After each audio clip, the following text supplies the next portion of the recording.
नमस्कार, आप देख रहे हैं भारतीय सहारा समाचार, जन जन की बुलंद आवाज। भारतीय सहारा निष्पक्ष खबरों दिखाने के लिए एकदम तत्पर है और संकल्पित है। आज बात करते हैं एक ऐसे शख्सियत की जो अपना पैसों से न किसी डर से दिया नहीं। जी हाँ, विष्णुकांत तिवारी। जी हाँ, अधिवक्ता विष्णुकांत तिवारी, हाई कोर्ट। मैंने पहले अधिवक्ता इसलिए नहीं लगाया क्योंकि यह नाम कोई परिचय का मोहताज नहीं है।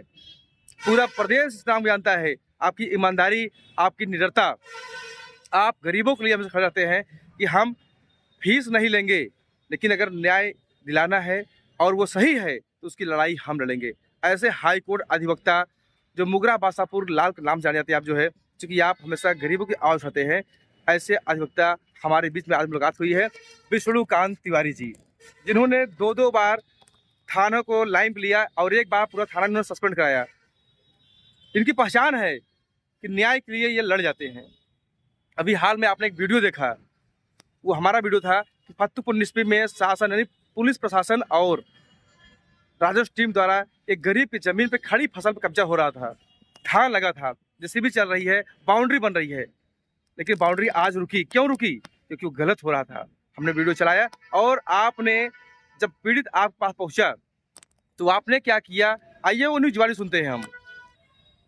वकील साहब, सबसे पहले आपको स्वागत अभिनंदन है। बहुत बहुत धन्यवाद। आपके चैनल के माध्यम से जितने लोग हमें देख रहे हैं उन लोगों का बहुत बहुत स्वागत है और बहुत उनके लिए धन्यवाद है कि जो मुझे इतना सपोर्ट कर रहे हैं और प्यार कर रहे हैं। आप लोगों का स्नेह की वजह से लड़ने की हिम्मत मिल रही है हमको। फतेहपुर निस्बी का मामला भी आपके संज्ञान में आया, पीड़ित आपका घर पहुंचा, पूरा परिवार पहुंचा है, जिस पूरे परिवार को थाने में बैठा करके उसकी जमीन पे कब्जा हो रहा था जी। उसमें कई लोग पीछे लगे हैं, लिप्त हैं, जो उनका नाम अभी नहीं आ रहा है। कई चेहरे हैं, जांच होकर सबका नाम आ जाएगा। जी।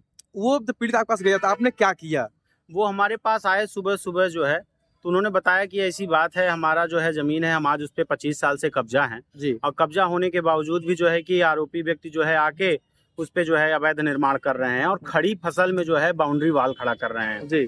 यहाँ तक कि शासन के और प्रशासन के व्यक्ति भी जो है इसमें इन्वॉल्व रहे और उन्होंने जो है कि खड़ी फसल को इतना भी वो नहीं देखा कि गवर्नमेंट, मुख्यमंत्री इतना लोग जो करते हैं कि जो है कि किसानों के लिए, मत्स्य पालन के लिए और भी व्यक्ति के लिए जो गरीब तबके से आता है उसके हित के लिए इतना कार्य कर रहे हैं, लेकिन उन सब चीज़ों को बहिष्कार किया गया। उन सब चीज़ों को नज़रअंदाज करके जो है कि उन्होंने तुरंत तत्काल प्रभाव से जो है कि उसमें बिना किसी मतलब एक आत्मीयता कैसे काम करती है कि इंसान जो है अपने बुद्धि विवेक का यूज नहीं कर रहा, खड़ी फसल पे बुलडोजर चला दे रहा है और वहाँ पे बाउंड्री वाल खड़ा कर दे रहा है।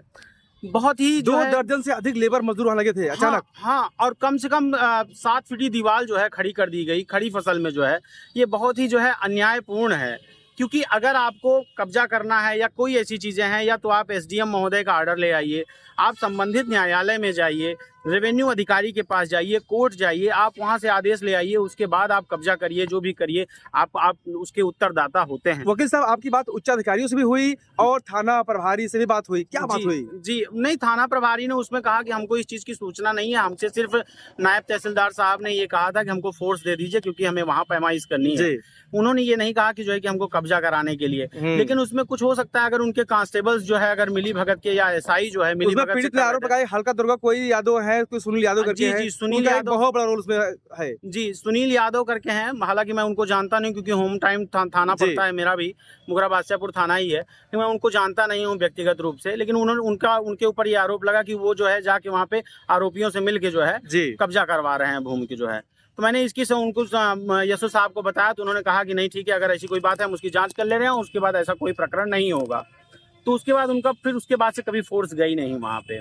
लेकिन भूमाफिया आज भी जो है उस पर कब्जा करने की नीयत से जो है कि बार बार प्रयास कर रहे हैं और उस पर संलिप्त हैं। बहुत सारे लोग हैं जिनका नाम इनहेरेंट है, अभी दिख नहीं रहा है, वो भी सामने आएगा बहुत जल्दी जो है। बहुत आपके ऊपर इस पर दबाव भी पड़ा, पैरवी भी हुई कि इसमें मामले से आप हट जाइए जो है। जी, पैरवी देखिए क्या है कि पैरवी होता है, लेकिन न्याय और अन्याय की लड़ाई में अगर आप किसी की तरफ से होते हैं, हमारा एडवोकेट एक्ट भी कहता है कि अगर हम किसी के लिए वकालतनामा दाखिल कर रहे हैं पहली टाइम में, तो हमको बदलना नहीं है उसके लिए। अगर हम किसी के लिए खड़े हो रहे हैं, ठीक है, दोनों पक्ष अपना अपना बात रखेंगे, माननीय न्यायालय के सामने जज ऑर्डर करता है, वकील और कोई अदर व्यक्ति नहीं करते हैं, तो वो संबंधित उनको कोर्ट जाना चाहिए, जहाँ पे कोर्ट से हो सके उनको न्याय मांगना चाहिए। क्या लगता है कि आपके माध्यम से, आपके सानिध्य में उस पीड़ित को न्याय मिलेगा? बिल्कुल मिलेगा। अगर जहाँ तक मेरा, जब तक मेरे पास रहेंगे, मैं पूरा उनके साथ में सोचूंगा कि न्याय करना है और न्याय करता रहूंगा।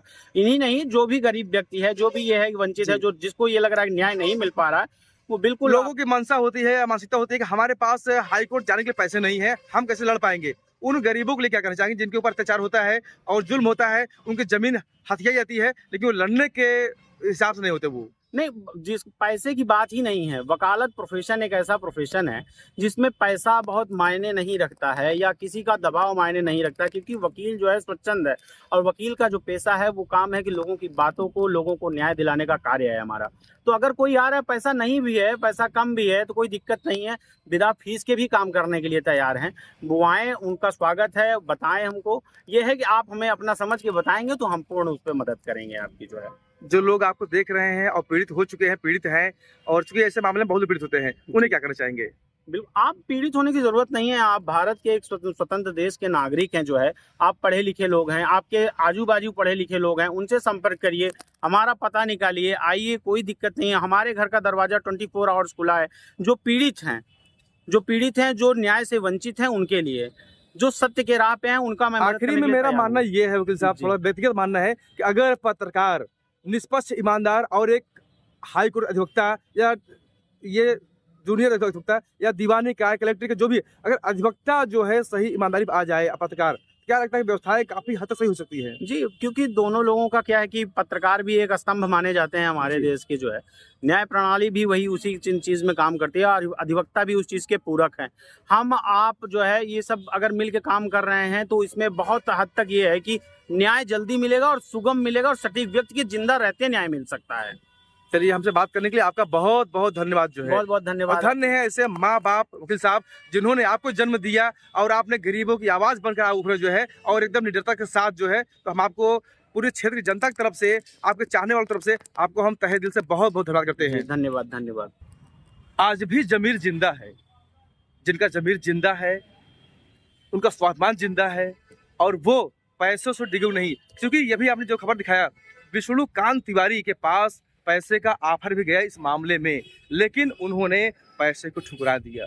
उन्हें कहा गया कि आप मेरे समाज से हैं, आप तो ब्राह्मण हैं, हम भी ब्राह्मण हैं, क्योंकि इसमें कई लोगों का पीछे से हाथ है, आप कम से कम ये ख्याल करिए। उन्होंने कहा जब मैं पढ़ाई कर रहा था तो किसी बिरादरी के नाम पे कोई कलम किताब हमारी व्यवस्था देखने नहीं आया था। आज वह मेरा पेशा है, लोगों को न्याय दिलाना है, वो मैं करके दिखाऊंगा, करता हूँ, करता रहूंगा। वो मेरे जमीन स्वाभिमान में है, इसे मैं कदाचित बदल नहीं पाऊंगा।